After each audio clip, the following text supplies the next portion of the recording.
یہ نبی پاک صلی اللہ علیہ وسلم کی بہت خوبصورت حدیث ہے، اس کو بالکل سکپ مت کیجیے گا، ضرور سن کے جائے گا۔ آپ صلی اللہ علیہ وسلم نے فرمایا میرے پاس فرشتہ آیا، کیونکہ ہمارے نبی ہر روز اپنی امت کے لیے دعا کیا کرتے تھے۔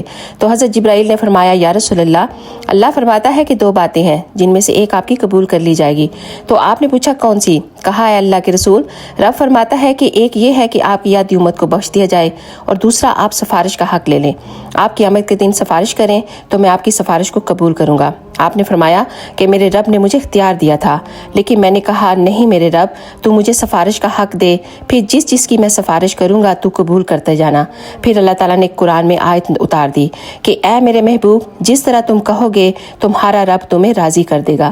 ایک اور حدیث میں ہے کہ آپ فرماتے ہیں کہ اللہ تعالیٰ نے ہر نبی کو ایک دعا کی قبولیت کا حق دیا تھا، اور ہر نبی نے اپنی دعا اس دنیا میں ہی قبول کروا لی، لیکن میں نے اپنی دعا آخرت کے لیے سنبھال لی۔